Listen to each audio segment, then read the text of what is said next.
presidente. Muy buenos días. Maestro, feliz cumpleaños. Secretarias, secretarios, muy buenos días. Muy buenos días tengan todas y todos ustedes. Vamos a comentar buenas noticias, como dice el presidente. Recordarán que hace 2 semanas hablamos de que habíamos entrado en una fase de estabilización de la pandemia de COVID. La semana pasada indicamos que habíamos tenido una reducción muy sustancial y esta semana, que es la semana 6 del año, volvemos a tener reducción. Esto ya nos permite ver extremadamente claro que hay consistencia en todos los parámetros que se monitorean, que indican que la cuarta ola COVID va a la baja y que lo más probable es que la trayectoria se mantenga de esa forma hasta su completa reducción o desaparición. Desde luego siempre hay que tener en cuenta que las epidemias tienen naturaleza cambiante y si en algún momento esta situación fuera diferente, la comentaríamos como lo hemos hecho en todos los casos. Pero la noticia definitivamente es positiva. Lo otro que queremos destacar, como se ve aquí, es que solamente 2.9% de los casos son casos activos. Todo el resto de la suma que se suele hacer de los casos por razones históricas son personas que alguna vez tuvimos COVID, pero que ya no tenemos capacidad contagiante en modo alguno. Y lo mismo se ve en la hospitalización. Recordarán que hemos explicado muchas veces que entre los cambios en el número de casos y los cambios en la hospitalización suelen transcurrir entre 7 a 14 días y justamente ahora a los 12 días de la reducción de casos empezó la reducción de hospitalizaciones y en este momento ya vemos una tendencia muy clara también de reducción. Se comparan en 69% los puntos porcentuales entre el punto máximo de ocupación hospitalaria que tuvimos en la segunda ola y lo que tenemos en este momento, donde 40% de las camas COVID de uso general están ocupadas y aproximadamente 1/4 de las camas con ventilador. Finalmente, en la mortalidad, clásicamente, no solamente en México, sino en otros países, hay un periodo de 21 días en promedio entre la reducción o aumento de los casos y el cambio correspondiente en la mortalidad. Esto es lo que a veces desconcierta a algunas personas, lo vimos en los medios de comunicación la semana pasada, que no entendían por qué, a pesar de que habíamos dicho que la epidemia va a la baja, se apreciaba todavía un incremento en la mortalidad. Es por este desfase que ocurre, pero esperamos ver que en esta semana entre en estabilidad las defunciones y muy probablemente en la siguiente semana ya entren también en reducción al cumplirse 3 semanas desde que empezaron a reducir los casos. Lo que es notorio es que si comparamos la segunda ola con esta ola más reciente, la cuarta ola, hay una reducción de 72% en la mortalidad. Y recordarán que desde que apareció la variante Omicron el 26 de noviembre en Sudáfrica, explicamos aquí que teníamos elementos de evidencia que sugerían una variante que ciertamente iba a ser más transmisible, como lo fue, pero iba a ser mucho menos virulenta. Aunque tuvimos muchísimos casos, indudablemente en la cuarta ola duplicó o un poco más que duplicó las olas precedentes, en hospitalizaciones y en mortalidad no alcanzó a ser ni siquiera la 6ª parte de la ola más importante que tuvimos, que fue la segunda ola. Este patrón de comportamiento epidémico es semejante al que hay en otros países del mundo y eso nos permitió también hacer inferencias sobre la ocurrencia en México, como lo fuimos relatando. Omicron no significó un daño mayor como lo pudieron haber sido las olas anteriores y uno de los elementos importantísimos es la propia biología del virus, pero también la amplia cobertura de vacunación que hizo que la gran mayoría de las personas que tuvieron infección por la cepa Omicron tuvieran una enfermedad leve que resolvió en muy pocos días. Lo monitoreamos también, como saben, con la colaboración de la Secretaría de Educación Pública al frente de la maestra Delfina Gómez Álvarez en las escuelas, porque nos interesó en todo momento, desde la apertura de las escuelas el 30 de agosto, saber que no corrieran un peligro particular nuestras juventudes e infancias. y pudimos constatar que del 30 de agosto en adelante hubo una reducción de los casos COVID, y a partir de las vacaciones del periodo invernal, cuando entró a México la variante Ómicron, es que empezó la escalada de casos. Pero en ningún momento se modificó el porcentaje de casos que representan las niñas, niños y adolescentes, lo que permitió ver que las escuelas, una vez abiertas después de las vacaciones, tampoco eran un centro particular de contagios. Y en la enorme mayoría, los casos en niños, niñas y adolescentes, no solo ahora con la variante Ómicron, sino antes con las otras variantes, son casos leves. Las infancias están en general a salvo de enfermedad grave.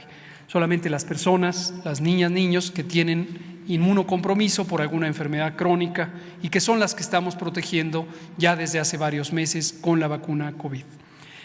Solo 0.2% de las escuelas, 0.2, es decir, 2 por cada 1,000 escuelas, pudieron tener algún grado de afectación que fue temporal con el cierre de algún grupo o en algunos casos el cierre del plantel. Vamos a comentar de la vacunación.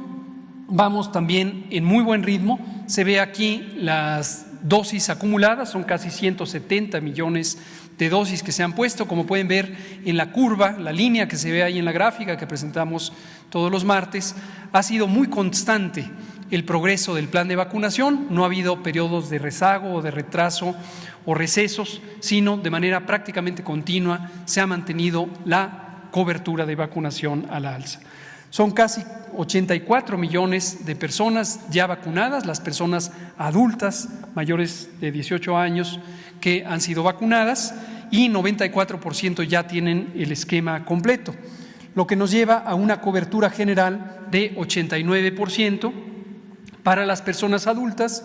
Y hoy mostramos un detalle que es la cobertura de personas adultas es 89%, pero también la cobertura de personas de 14 a 17 años es ya cuantiosa, 50%, para un promedio general de cobertura de 86% si consideramos a todos los que tienen 14 años o más.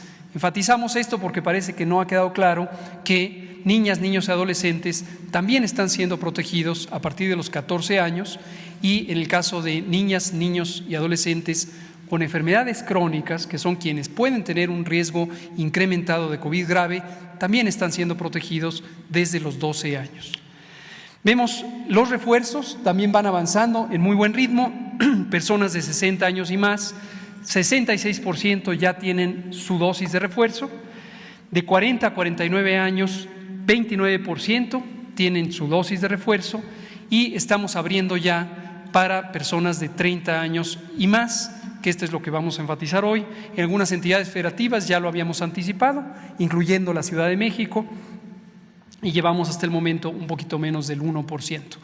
En personal educativo, lo comentará la maestra Delfina, también hemos tenido una velocidad muy amplia y muy rápida de cobertura, y en personal de salud finalmente ya cumplimos la meta, como lo mencionamos la semana pasada, excediendo incluso la expectativa con 105% del personal de salud. Y ya explicamos que este porcentaje que supera el 100% es porque algunos colegas no se habían vacunado para el grupo específico profesional, sino por edad, pero ahora recibieron su refuerzo como parte del grupo profesional de trabajadores de la salud.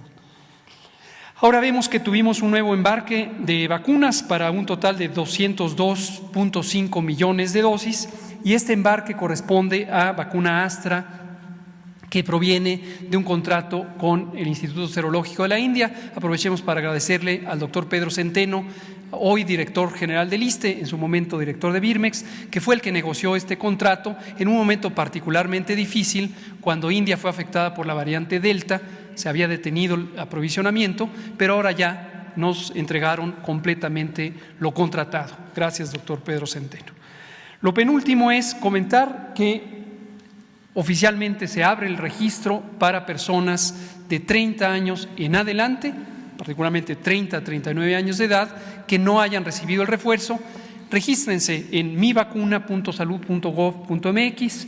Si usted ya tiene 4 meses desde que recibió la última dosis de su esquema primario, es el momento de recibir su refuerzo. 4 meses o más, pero ya regístrese. Recordar que este preregistro nos ayuda mucho para planear la distribución de vacunas, particularmente en las entidades federativas y las zonas suburbanas y rurales. Vacúnense con el refuerzo, no obstante su juventud, que les da menor riesgo de COVID.